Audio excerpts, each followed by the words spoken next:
Catastrophe naturelle à Kinshasa. Que faire pour éviter des morts et dégâts après la pluie? Enrôlement des électeurs. Comment se font les préparatifs? Le débat au féminin reçoit Chantal Moboni, porte-parole de l'ESID de Martin Fayoulou, et Maître Denise Aliko, femme leader formée par l'ISDD et avocate au barreau de Kinshasa-Matete. Elles débattent sur l'actualité de la semaine. Le débat au féminin, c'est tous les samedis après le journal de 13h et en rediffusion le dimanche après le journal de 19h. Fidèles auditrices et auditeurs de Top Congo FM, merci de rester branchés au programme de votre radio et bienvenue à ce nouveau numéro du débat au féminin. Nous n'oublions pas nos chers téléspectateurs sur YouTube et la page Facebook de votre radio. Merci à vous de rester fidèles à ce magazine de la femme. Aujourd'hui, nous avons encore le plaisir de recevoir deux dames sur ce plateau. Il s'agit de Madame Chantal Moboni, porte-parole de l'ESID de Martin Fayoulou. Bonjour Madame. Bonjour. Et Maître Denise Aliko Bokako, femme leader formée par l'ISDD. Elle est avocate au barreau de Kinshasa-Matete. Ensemble avec elle, nous allons parler de deux grands sujets qui ont marqué l'actualité cette semaine. Il s'agit notamment de cette catastrophe naturelle qui a touché la ville de Kinshasa. Nul ne l'ignore que Kinshasa a connu des morts et enregistré d'importants dégâts matériels avec la pluie qui s'est abattue la nuit de lundi à mardi. Mais nous allons également parler de l'enrôlement des électeurs qui démarre ce 24 décembre dans la zone ouest. Nous avons notamment les provinces de Kinshasa, du Congo central, le Kwilu, le Kwango, le Mai-Ndombe ainsi que la province de l'Équateur, si je ne me trompe pas. Merci de choisir cette émission que vous retrouvez tous les samedis après le journal de 13h et en rediffusion tous les dimanches après le journal de 19h. Mesdames, inondation, des morts après cette pluie qui s'est abattue sur la ville de Kinshasa. Est-ce que ces morts étaient évitables, Madame Denise? Merci pour la parole, Madame la journaliste. En effet, cette pluie a causé des graves dégâts. J'ai compatis avec les familles sinistrées. Mais est-ce qu'il y avait une possibilité d'éviter ces dégâts? Je dirais oui. Et dans cela, il faut distinguer entre la responsabilité de l'État et celle de nous en tant que population. Je ne comprends pas comment est-ce que les gens, tout en sachant que le milieu dans lequel nous sommes en train de passer notre vie est exposé à des inondations, à des catastrophes, à des dégâts de plusieurs sortes, mais ils acceptent quand même d'y demeurer. Pourtant, c'est clair qu'en y demeurant, ils seront toujours victimes. Et donc, il y a la part de la responsabilité de l'État, bien sûr, mais nous-mêmes aussi, nous devons prendre en conscience ces faits pour éviter que dans l'avenir, nous connaissions des dégâts de telle sorte. Madame Chantal, ces morts étaient-ils évitables? Oui, merci beaucoup. D'abord, toute ma compassion aux familles sinistrées.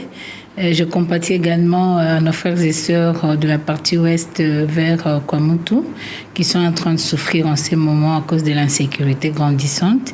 Et je compatis également à mes frères et sœurs de l'est de la République démocratique du Congo, de l'Ituri. Et nous sommes ensemble et nous sommes en train de lutter pour que un jour la paix revienne dans notre pays. Par rapport à ceux qui ont été sinistrés, qui sont jusque-là sans assistance, j'ai reçu beaucoup d'appels ce matin des sinistrés de Mombele, de Sankuru, Munjana, ce sont deux avenues de Mombele à Limité, de Matete, un peu de partout. Les gens sont restés sans assistance. Nous pensons que l'humanisme nous obligerait de pouvoir un peu porter attention à nos frères et sœurs qui sont dans ce coin-là. Le problème, c'est pas seulement que Est-ce qu'on pouvait l'éviter? J'ai dit oui, c'était évitable parce que si l'État est responsable, si l'État prend ses responsabilités en main, on peut éviter ces catastrophes. Il y a un problème d'urbanisation de la ville. Quel est le plan d'aménagement de la ville que nous avons maintenant? Quelle est la politique publique par rapport au respect des normes urbanistiques? Nous voyons de construction anarchique. La population ne vient pas se mettre là d'elle-même. Il y a l'État qui est là, qui a la puissance, qui a l'autorité, qui a le pouvoir. Donc l'État ne joue pas son rôle comme il se doit. Est-ce qu'on peut dire qu'il y a défaillance dans le suivi des décisions prises? Parce que plus d'une fois, des zones ont été ciblées, que ce soit dans la commune de Ngaliema, que ce soit dans la commune de Limete. Et c'est des catastrophes qui touchent généralement... ce sont les mêmes zones, les mêmes coins de la ville qui sont généralement touchés. Dernièrement, quand il y a eu des morts encore, je crois l'année passée, on avait demandé que les gens quittent ces milieux-là. Est-ce qu'on peut dire qu'il y a défaillance dans le suivi même des décisions prises? C'est pas la défaillance dans le suivi, mais c'est la défaillance de l'État, la défaillance de l'autorité de l'État. Pourquoi? Parce que si un site ne peut pas être loti, c'est à l'État de pouvoir faire de sorte que ces sites restent comme tels. Et les inondations dont question n'ont pas concerné seulement les sites qui ont été interdits. Non, parce qu'il y a des milliers qui, jadis, n'étaient pas inondés, aujourd'hui sont inondés. Nous avons Bandalungwa, par exemple. Nous avons Limete, même Limete. Limete, je peux dire, je sais que l'autre fois, c'était vers des bonhommes, tout ça, parce qu'il y avait la rivière Ndjili. Il y a Ndanou. Ndanou qui n'a un problème que de construction des digues qui crée cette inondation, parce que le digue qui était construit là-bas, ça fait longtemps et ça cédait. Il y a problème de construction des digues en Danou. Il y a problème de débordement du centre de recueillement au niveau de Matete. L'eau qui vient de Kisensu vers le centre de recueillement à Matete. Et le centre est tellement inondé par des déchets, des immondices de telle enseigne qu'il n'y a plus moyen que l'eau retrouve son lit. Et ça déborde, ça va vers les résidences des gens. Le problème, c'est au niveau des sites qu'on ne peut pas lotir, mais il y a aussi le problème de manque de politique urbanistique, parce que vous avez des quartiers qui n'ont pas de caniveau. Où est l'État? Comment on peut construire des immeubles dans un quartier sans canalisation d'eau? Ça, c'est un problème. Donc, il y a des problèmes qui sont dus aussi, d'une part, par rapport à l'éducation citoyenne. Mais qui doit éduquer la population? C'est l'État. Parce qu'aujourd'hui, quand on nous parle de Kinbopeto, en réalité, on va revenir sur le projet Kinbopeto, mais j'aimerais quand même avoir terminé. On va voir je vais terminer ma phrase. Donc, le problème est au niveau de la défense de l'État. Aujourd'hui, quel est le plan urbanistique de la ville-province de Kinshasa?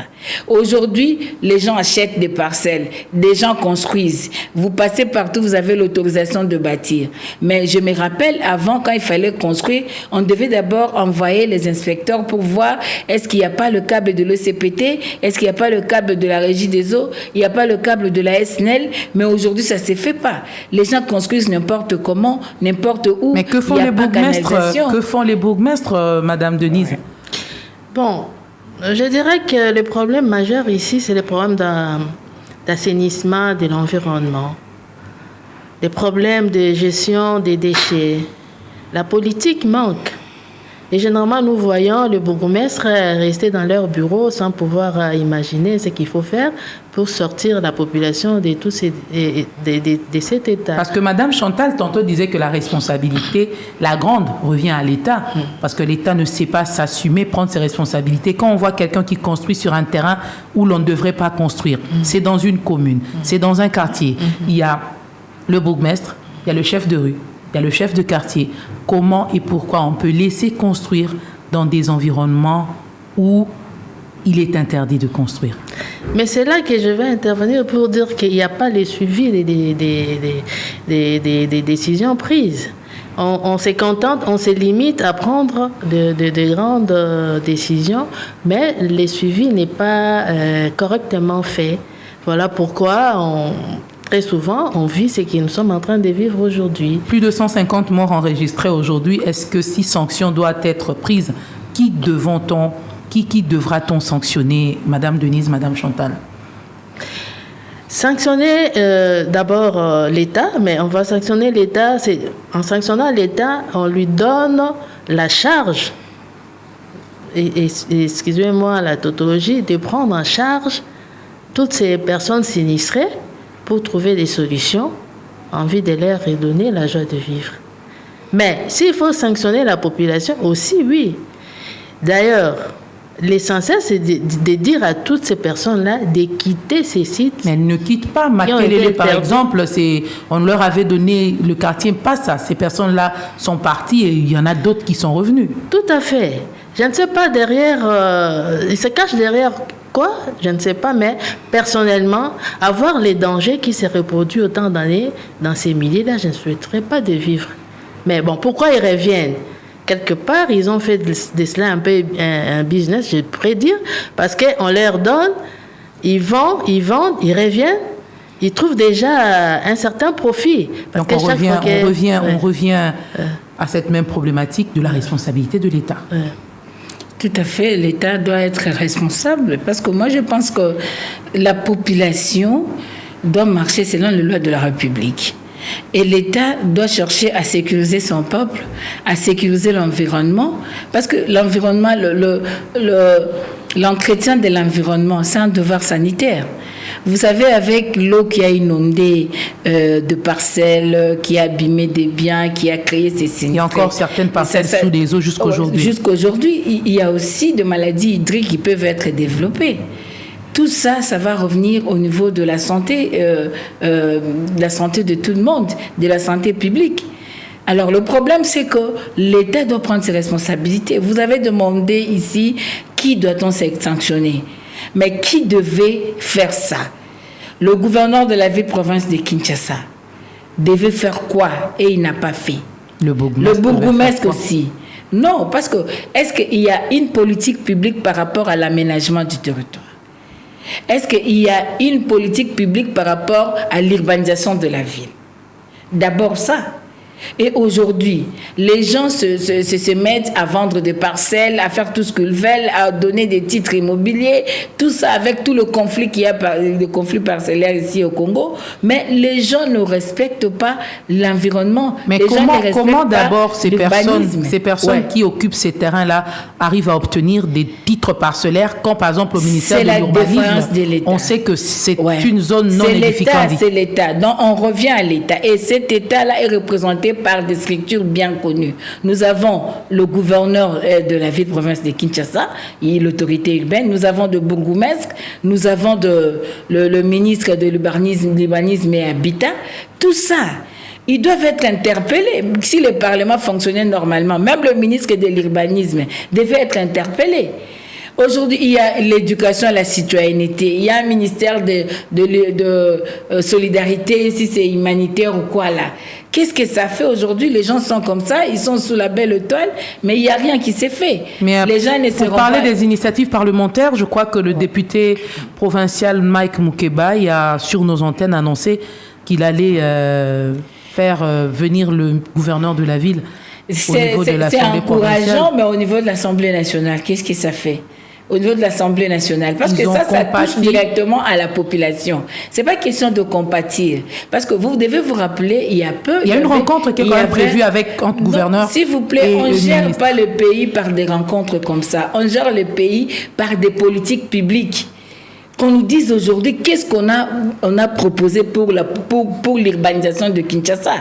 Il y a peu, on avait parlé de Matadi Kibala, il y avait des morts qui ont été électrocutés. Mais aujourd'hui, les gens vendent là-bas. Les gens vendent. Et quand il y aura encore un deuxième problème, on sera sur le plateau de télé, on va commenter et ça va passer comme ça. Non. Il faudrait sanctionner les gens et il faudrait que l'État prenne ses responsabilités. Que le Parlement, si vraiment c'est un Parlement du peuple, que ce Parlement puisse appeler les gens concernés pour le questionner. Si l'honorable Mukeba, il le fait dans le cadre de la province de Kinshasa, c'est encourageant. Mais aujourd'hui, le problème, ça revient à l'État congolais. Parce que ces gens qui occupent, soi-disant, les sites qui ne devaient veut pas être occupé, c'est la faiblesse de l'État. Les gens qui sont en train de faire de construire des immeubles sans respect des normes urbanistiques, c'est l'État. Aujourd'hui, comment se présente Kinshasa? J'ai entendu même un sénateur dire que c'était la capitale la plus sale. Pourquoi? Pendant qu'il y a Kin Bopeto qui bouffe de l'argent, pendant qu'il y a de campagnes d'assainissement, tout ça, est-ce qu'on arrive quand même à faire l'évaluation de ces Kin Bopeto? Quelle évaluation justement vous en faites de cette opération Kin Bopeto? Madame Denise, peut-être dans votre commune où vous vivez et partout où vous passez, est-ce qu'on peut dire qu'il y a effectivement cette opération qui est menée dans la ville pour l'assainir? Je dirais que quelque part, en circulant, on peut constater qu'il y a sur la rue des gens avec des jaquettes mentionnées Kin Bopeto qui semblent faire le travail. Mais en général, on constate qu'on fait du surplace parce que la saleté continue à inonder les lieux publics. Bon, faut-il créer d'autres structures qui puissent faire le même travail? C'est une des options. Mais je pense que les gouverneurs... Une structure alors que le projet qui existe piétine. Mais c'est ça, les projets qui existent piétinent. Doit-on se limiter à cela? Si on peut envisager d'autres structures qui peuvent faire... Comme quoi, par exemple? Que faire pour que ça marche? Cela dépend de la politique de l'État lui-même. Moi, je ne peux pas ici parler en lieu et place de l'État, qu'il développe des stratégies pour savoir comment organiser en vue de lutter contre... Est-ce que c'est difficile aujourd'hui à Kinshasa de faire payer des amendes, par exemple, à une personne qui jette sa bouteille d'eau dans le caniveau? Est-ce que c'est difficile aujourd'hui de sanctionner, par exemple, cette femme, cette ménagère qui vient déverser les immondices, les déchets de sa parcelle dans un caniveau ou sur la voie publique? Pourquoi on ne sanctionne pas la population elle-même qui est à la base aussi de cette insalubrité? Il faut commencer par avoir des textes qui sanctionnent. Parce que vous allez reprocher à quelqu'un le fait d'avoir jeté des immondices sur la rue, sur les caniveaux et tout, mais vous l'amenez devant l'État. Ils vont considérer quel barème de taxation pour dire que voici l'amende que vous payez. Vous êtes juriste, donc vous nous dites qu'il n'y a aucun texte sur ces amendes-là par rapport à la salubrité. Il n'y a pas de texte juridique qui gère... À ma connaissance, je ne vois pas un seul texte qui dit que s'il faut jeter les immondices, il faut payer autant. Je n'en sais rien. Est-ce qu'il faut réformer, mesdames? Ben c'est ça que nous avions toujours dit, qu'il y a besoin de faire des réformes. C'est pour cela que je parle d'une politique publique. Parce que quand vous avez une politique, vous voulez que Kinshasa soit comme ça, vous avez comment arriver à cela, qui vont entrer dans la danse, comment le faire et dans quelle échéance le faire. Tout ça, c'est ça ce que nous disons. Nous avions toujours parlé de réformes. C'est en ce sens-là. Parce qu'aujourd'hui, vous allez voir, madame, on ne peut pas aujourd'hui dire à quelqu'un, parce que vous avez jeté la bouteille sur la rue, on doit vous taxer, pendant qu'il n'y a pas une loi y afférente. Le problème, c'est que, je dis ici, si le Parlement et pour le peuple, c'est ce Parlement qui devait nous doter des lois qui puissent protéger l'environnement, qui puissent protéger le social. C'est le Parlement, mais il n'y a pas de test. Et l'autorité qui est en train de gouverner, de diriger l'entité, l'autorité n'a pas une stratégie, une politique pouvant permettre à ce qu'on atteigne un environnement sain. On est dans le slogan, on est dans le jargon, on est dans les trompe-œil, mais en réalité, rien ne s'est fait. C'est pour cela que nous disons, ça revient à l'État. On a besoin d'une classe dirigeante consciente et responsable qui puisse se soucier de la population et un Parlement qui devrait doter le pays de lois qui puissent permettre l'épanouissement et l'évolution de tous. Parce qu'aujourd'hui, vous allez nous dire qu'on va sanctionner quelqu'un, il va payer où? Ça va enrichir qui? Il va payer combien? C'est ça le problème. Et avant même de sanctionner la personne parce qu'il a jeté la bouteille dans la rue, vous avez disposé les poubelles publiques là où la personne doit jeter sa bouteille. C'est ça aussi le problème. Donc tout revient à l'État. C'est pour cela que j'avais dit il y a besoin de réformer les choses. Il y a besoin d'avoir des politiques sectorielle pour permettre à ce que nous puissions étudier la question avec toute sa quintessence et mettre à la disposition de la population ce qu'il faut. C'est-à-dire quoi? Mener des campagnes d'éducation citoyenne pour dire par exemple aux femmes comment gérer les ordures ménagères. Parce que c'est elle qui gère les ordures ménagers. Où le jeter? Comment le faire? Il faut faire des campagnes pour dire que nous devons protéger l'environnement et non faire les slogans « Nous sommes pays solution ». Pays solution pendant que nous-mêmes, nous n'avons pas de solution, pendant que nous-mêmes, nous polluons même nos santé. Vous avez apparemment une réaction, madame. Quand est-ce que nous serons un pays solution? Madame Denise. Voilà. Je crois que je vais aborder dans les mêmes sens que ma co-débattrice en parlant des politiques réelles sur la gestion des immondices. Il ne suffit pas de dire que voilà, la population fait ceci, mais commencez d'abord par éduquer cette population. Une fois éduquée, vous allez maintenant prévoir des sanctions. Mais tant que vous n'éduquez pas, elle n'est pas informée, la population n'est pas informée, la population ne connaît pas comment gérer ses déchets, voilà. Mais quand est-ce que cette population va apprendre? Ça fait combien d'années qu'on est là? On revient sur le même problème. Kinshasa, ville sale. Kinshasa, ça ne marche pas. Mauvaise gestion des immondices. On ne sait pas, il n'y a pas de poubelle publique. Aujourd'hui, avant de passer à notre deuxième sujet, qu'est-ce qu'il faut faire pour qu'on n'enregistre plus ce genre de catastrophe dans la ville? Qu'est-ce qu'il faut faire? Parce que vous êtes toutes deux revenues sur la responsabilité de l'État. Vous avez toutes deux évoqué le manque de politique de l'urbanisme, de gestion des immondices, et on laisse n'importe qui construire n'importe où. Et on accorde des titres de propriété à tout le monde sans tenir compte même de l'endroit où la personne est en train de construire. On comprend dans votre discours qu'il y a un problème de suivi même dans les décisions, il y a un problème de l'exercice même du pouvoir de l'État. L'État ne joue pas son rôle pour sanctionner, pour dire non, là tu peux pas. Qu'est-ce qu'il faut faire aujourd'hui concrètement? Qu'est-ce qu'il faut faire? Est-ce qu'on doit s'arrêter par exemple à ces deuil national qui a été décrété? On a décrété un deuil, on a décidé de prendre en charge les obsèques des victimes, on a décidé de prendre en charge les victimes. La question reste, est-ce qu'on prendra en charge toutes les victimes ou il y aura des pseudo-victimes également qui vont se présenter? Est-ce on a déjà dénombré toutes les victimes? Qu'est-ce qu'il faut faire concrètement? Madame Chantal, on termine avec Madame Denise. Ce qu'il faut faire, c'est que nous devons avoir des dirigeants responsables. Il faudrait mettre les gens qu'il faut à la place qu'il faut. Il faudrait avoir le profil requis pour être dirigeant.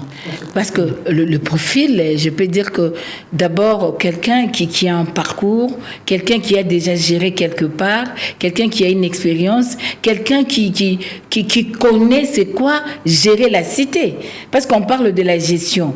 Quand vous n'avez pas ces talents managériels de pouvoir gérer, ça sera difficile. Vous avez dit ici que les gens sont habitués à vivre dans ces genres de choses. Il n'y a pas de solution parce que nous avons des dirigeants qui ne se soucient pas de la population. Nous avons des dirigeants qui viennent au pouvoir et qui commencent à prendre au pouvoir. Si on a des gens qui ont le profil, on a les gens qui comprennent, qui se disent que moi je vais gérer la ville de Kinshasa pour changer cette ville. Moi je vais gérer la ville de Kinshasa, je vais apporter ça comme ma politique d'action. On a besoin de gens comme ça. Et tant qu'on n'aura pas des dirigeants comme ça, quand on aura des dirigeants qui viennent de combines politiques ou de petits de Koya, tout ça, ça va rien faire. Donc aujourd'hui, on a besoin d'une génération consciente. Que ce soit au niveau du Parlement, il faudra avoir une génération consciente. Une génération qui saura que je dois protéger le Congo, je dois protéger ma terre, je dois protéger mon environnement parce que ma santé en dépend. On doit protéger le pays. Donc, ces parlementaires auront le goût, le vouloir de pouvoir légiférer, doter le pays de lois qui puissent protéger l'environnement, qui puissent protéger aussi le peuple. Nous avons besoin de gens conscients. Aujourd'hui, maman, je vais vous dire que prendre en charge les obsèques, c'est rien. Faire le deuil national, c'est rien par rapport aux gens qui sont partis. C'est-à-dire, on n'a plus besoin que le sang coule. Parce que le sang a assez coulé. Il faudra encore combien d'unités, ma sœur? On n'en a plus besoin. On peut éviter ça. Alors, éviter ça, aujourd'hui, il faudrait que, parce que quand nous parlons de la bonne gouvernance, il faut rendre compte, il faut une redevabilité. Et la population, aujourd'hui, doit être à même de sanctionner les dirigeants qui ne font pas leur travail comme il se doit.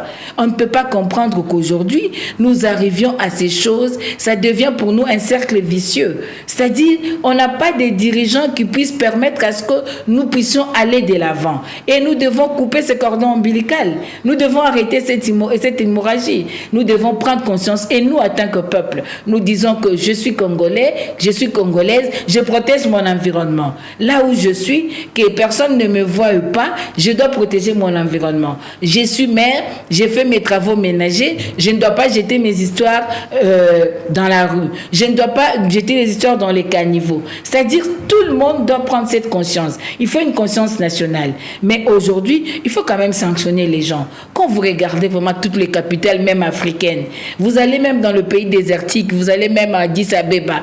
Prenez même la Côte d'Ivoire ici, vous allez à Abidjan, vous allez partout. Je ne peux même pas citer Afrique d'ici de autres. Nigeria, Accra. Allez-y, regardez les capitales comme elles sont. Mais pour nous, comment vous trouvez normal? Vous venez d'ailleurs, vous avez une autre image, arrivez à Ndjili, vous sortez, vous arrivez déjà à Tchambo, vous commencez à avoir une autre image, et après, c'est comment? Et les gens meurent. Ailleurs, il y a des inondations, ce sont des imprévus qui arrivent, les gens meurent, mais ce n'est pas parce qu'il n'y a pas de normes urbanistiques qui n'ont pas été respectées. Mais ça vient parce que ce sont des calamités naturelles. Mais pour nous, ça vient parce que nous n'avons pas la capacité managériale pour gérer la ville, la capacité managériale pour gérer le pays, la capacité pour protéger nos populations. La protection du peuple congolais n'est pas un devoir obligé des gens qui dirigent. C'est ça le danger pour nous. Donc nous devons tout faire pour qu'à tous les niveaux, nous prenions conscience. Mais vous allez voir ces bourgmestres, quand il faut vendre des parcelles, ils sont là. Quand il faut refuser à Fayoulou de marcher, ils sont pressés. Moi, j'ai été empêchée de faire une matinée politique le samedi en Ngaba parce que je suis de la résistance. Pendant que l'autorité urbaine devait s'occuper de la ville de Kinshasa, non, toute une bourgmestre de Ngaba doit s'occuper de Maman Chantal, empêcher la matinée politique. Donc pour vous, et aujourd'hui, c'est ça ce qu'ils ont comme travail. Pour vous, l'autorité a ses yeux braqués ailleurs au lieu de s'occuper d'essentiel. Madame Denise, qu'est-ce qu'il faut faire pour que les choses changent? Enterrer les victimes ou organiser un deuil national ne va à aucun moment faire revenir les gens qui ont perdu leur vie en vie. Mais il revient à l'État, à partir de ces événements, de revoir sa politique, de sortir de sa léthargie pour adopter des stratégies capables de lui permettre la gestion de l'environnement. Est-ce qu'il faut aller casser toutes ces constructions? Si les chez oui. Parce mais l'indemnisation? Non, mais quelle indemnisation? Si ces personnes-là sont détentrices des titres octroyés par l'État. À ce moment-là, l'État va prendre sa responsabilité aussi pour voir comment est-ce qu'il peut indemniser ces gens. Mais tant que ça demeure des sites inhabitables aux yeux de la loi, il y a toujours cette possibilité de détruire. Voilà, donc l'État doit s'affermir en faisant ce qu'il faut faire. Et non en prenant des mesures ou des demi-mesures. Voilà. C'est ça votre conclusion pour ce premier sujet. On va entamer notre deuxième sujet d'actualité de cette émission, qui est l'enrôlement des électeurs. L'enrôlement qui démarre ce 24 décembre pour la zone Ouest 1, l'enrôlement qui ira du 24 décembre au 23 janvier. Les provinces concernées sont le Congo central, la province de Kinshasa, le Kwango, le Kwilu, le Maïndombe, l'Équateur, la Mongala, le nord et le sud d'Ubangi, ainsi que la province de la Chouapa. La CENI se dit prête, mais est-ce que vous êtes d'accord avec la CENI quand elle dit qu'elle est prête? Est-ce que vous pensez que la population de ces provinces concernées est suffisamment sensibilisée par rapport à cette opération qui démarre déjà ce 24, Madame Denise? Oui, par rapport à ces calendriers, moi, je loue la CENI ainsi que ses animateurs qui ont déjà produit ces calendriers qui est en train d'être exécutés. Vous savez, le vote est un droit. Et donc, il revient à chaque personne de faire son devoir, de saisir cette occasion en vue d'exercer ses droits. Et cela va passer toujours par l'opération qui aura lieu la semaine prochaine, j'ai dit l'opération de l'identification et de l'enrôlement des électeurs.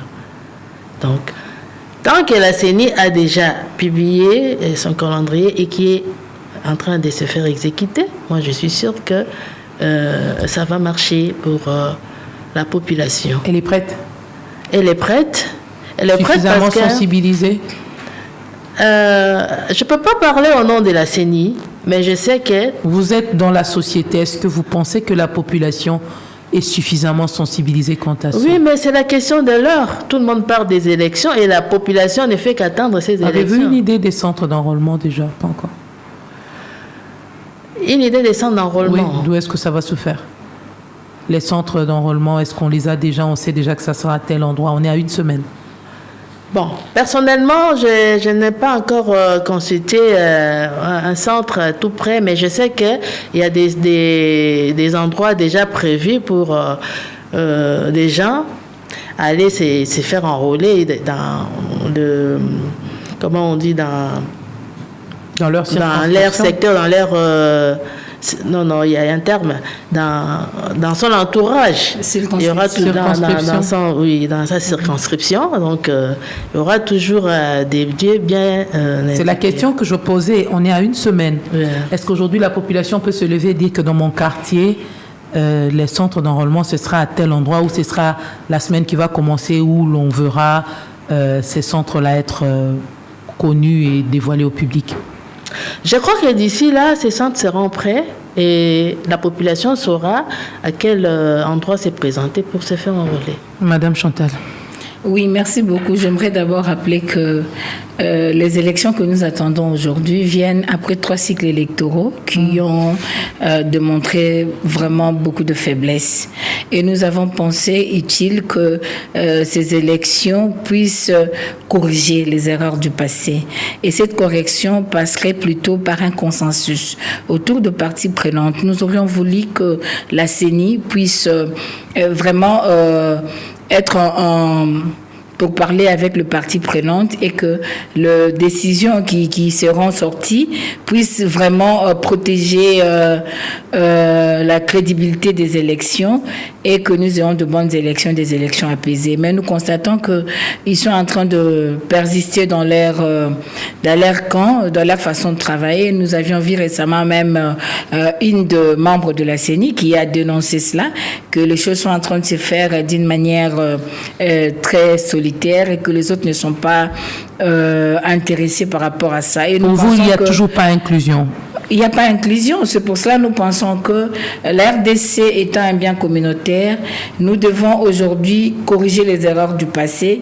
Il est important que nous fassions un consensus autour de cette question électorale afin de garantir de bonnes élections. Sinon, ça ne va pas aider les pays. Parce que nous avons vu les calendriers sortir et nous avions dit aussi que sous Kabila, il y avait hausse des centres d'inscription vers Katanga, Grand Katanga et puis le parti Est, Kivu. Mais quand il a vu que Kivu, le Grand Kivu était devenu hostile, ils ont tout fait pour empêcher même aux gens de voter. Vous vous rappelez que Beni n'a pas voté. Il y avait insécurité. Oui, ils n'ont pas voté. C'était à cause de la sécurité? Non, s'il vous plaît, maman. Permettez-moi de terminer mon idée. Moi, je suis politique. Moi, je suis pas la société civile. Moi, je suis politique et je connais très bien ce que je suis en train de dire. Donc, au fait, c'est comme ça. Et aujourd'hui, quand nous regardons le calendrier qui était sorti, vous allez voir que au Katanga, n'a pas beaucoup de centres d'inscription.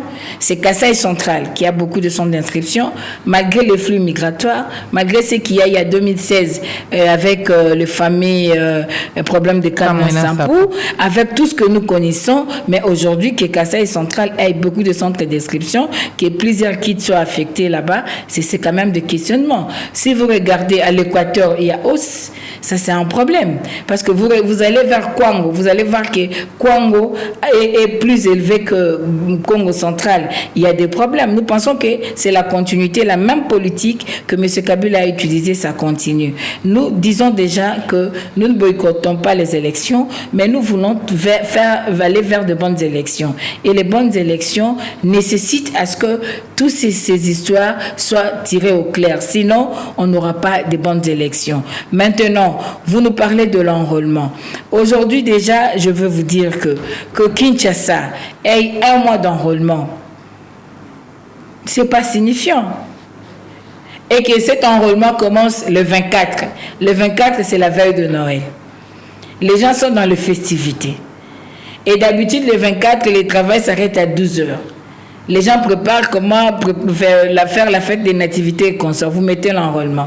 C'est la période festive. Je ne pense pas qu'il y aura l'engouement, il y aura assez de gens qui auront assez de temps parce qu'il y a bonne année, il y a des dimanches, il y a tout ça, Donc vous voyez que dans le 1 mois déjà prévu pour Kinshasa, vous aurez à peu près 5 à 6 jours qui seront partis comme ça. Et vous pensez que les 3 semaines restantes pourra permettre à ce que les gens s'enrôlent massivement, ou bien c'est une politique de faire de sorte que Kinshasa n'enrôle pas beaucoup, comme ce fut le cas pour Kabila. Et il fallait tout faire pour que Kinshasa n'enrôle pas beaucoup de gens, parce que tout devait déjà se jouer au niveau de l'intérieur, avec de soi-disant clivage est-ouest et consorts. Donc c'est ça la grande inquiétude. Mais nous disons qu'aujourd'hui, vous-même vous constatez avec nous, nous sommes Congolaises, nous sommes dans la société, vous constatez qu'il n'y a pas cet engouement.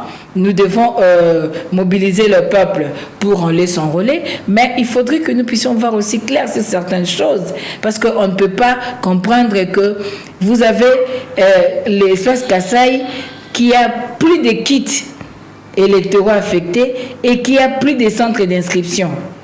C'est pas normal. Vous n'allez pas comprendre qu'aujourd'hui, nous ayons... Pourquoi nous avons... Parce que les alliés de l'Union sacrée, c'est à l'Équateur, c'est au Congo, c'est dans le Grand Kasaï, tout, je prends le Grand Kasaï comme ça, et parce que maintenant, le Katanga n'est pas trop favorable, il faut diminuer le Haut-Katanga, tout ça. Ça, ce sont des calculs politiques. Et nous avons ici tout un tableau avec les chiffres pour démontrer qu'une fraude se prépare. Mais nous disons que nous ne boycottons pas les élections, nous allons y aller et le peuple va voter et va protéger sa voix, il va suivre Vous partagez l'avis de Madame Chantal? Pas du tout. Je ne partage pas parce qu'elle demeure dans les réformes alors que la machine est déjà en marche, le calendrier est là, il faut l'exécuter. Par rapport à une certaine fraude, tout ça, moi je ne suis pas porte-parole de la CENI pour prendre sa place, mais dis-moi, je dirais que s'il y a augmentation de nombre de centres, ici la CENI a quand même tenu compte des distances qui séparent les électeurs de leur bureau de centre. Là, ça explique pourquoi est-ce que dans certaines zones, il y a augmentation de nombre de centres et que dans d'autres, il y a réduction. Voilà. Et donc, pour moi, je dirais, puisque la machine est en marche, exécutons seulement. Elle m'a également parlé du consensus qui n'a toujours pas été trouvé. Mais justement, le consensus... J'ai dit la machine est en marche, ce n'est plus l'ère de consensus. Allons-y sans consensus, c'est pas déjà... Mais le calendrier est déjà... le processus n'est pas déjà porteur de germes de contestation plus tard. Mais ce n'est plus l'heure de faire la contestation parce que le calendrier est déjà là et il est en train d'être exécuté.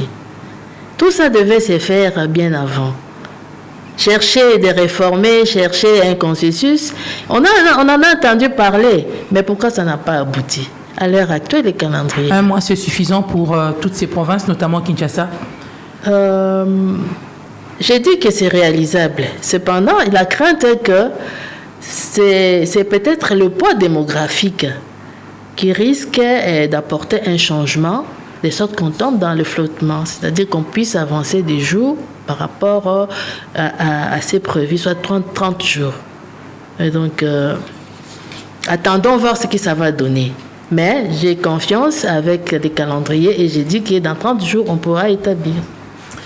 Le temps court derrière le temps. Alors, que faire pour éviter qu'il y ait des doublons, qu'il y ait des fraudes? J'ai entendu certains politiques refuser déjà l'introduction de la reconnaissance par l'IRIS. Ils disent que ce n'est pas reconnu, c'est pas repris dans la loi électorale.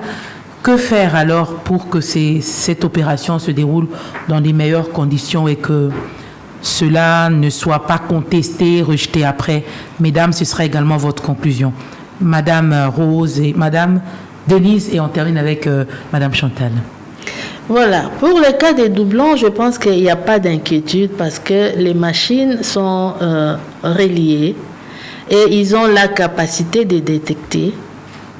Là, on a amélioré, parce qu'avant, il y en a oui, quand même. Oui, bien sûr, on a amélioré. Et à cette occasion, je voudrais dire que j'aimerais vous dire que la loi organisant l'opération d'identification et d'enrôlement contient des dispositions pénales. Et dans ces dispositions pénales, vous pouvez constater que la personne qui s'est fait identifié plus d'une fois est poursuivable et doit être punie. Et donc, il n'y a pas de crainte. Ça a déjà été fait? On a déjà puni quelqu'un qui s'est fait enrôler 2 fois. Mais c'est la loi. Mais il y a eu des cas de doublons les précédentes fois. Est-ce qu'on a vu un procès comme ça où on a présenté des gens qui se sont fait enrôler 2 fois et qui ont été sanctionnés? Si on n'a pas présenté l'autre fois, attendons voir cette fois-ci.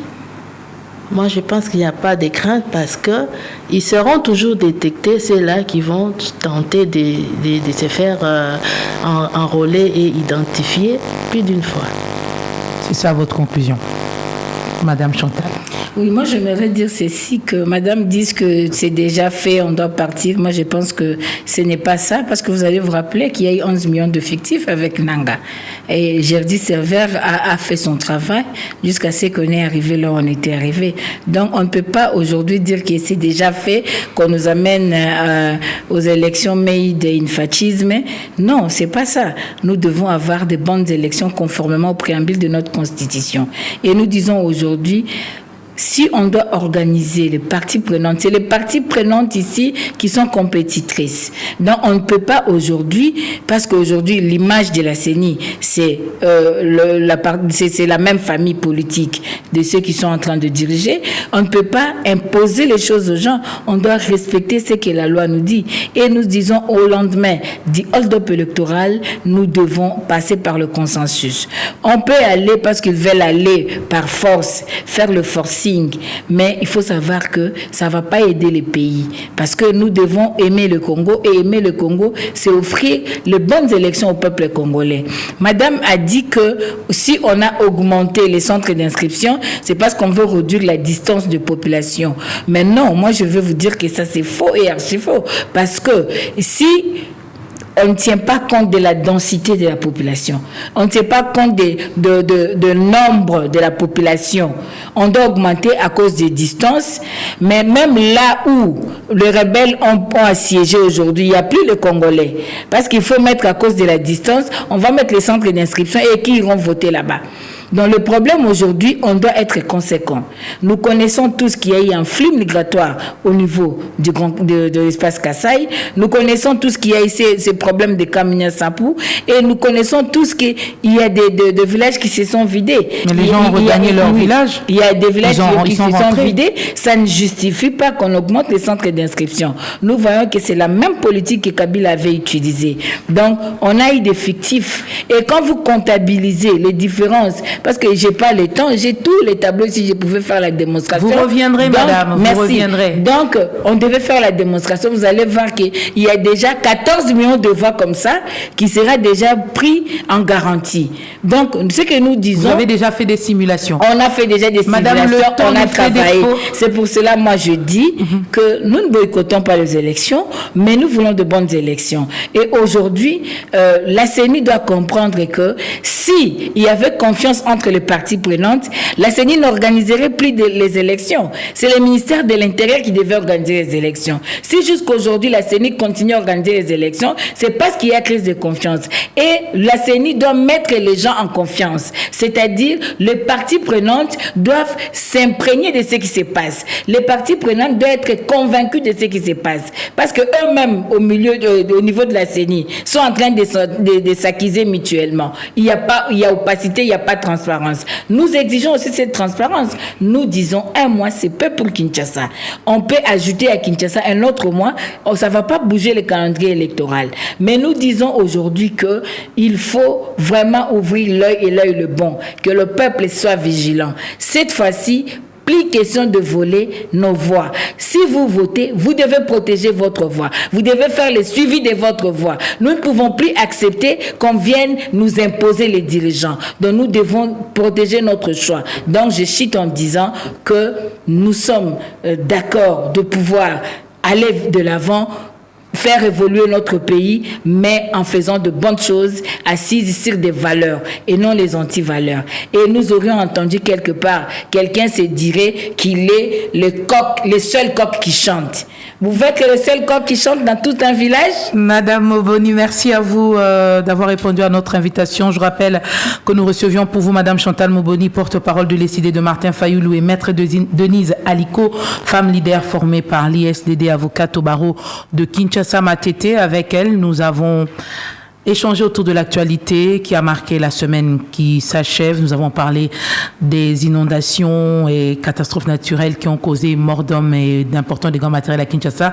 Nous avons également parlé de l'enrôlement des électeurs qui démarre ce 24 décembre ici dans la ville-province de Kinshasa et dans quelques autres provinces de la zone ouest 1.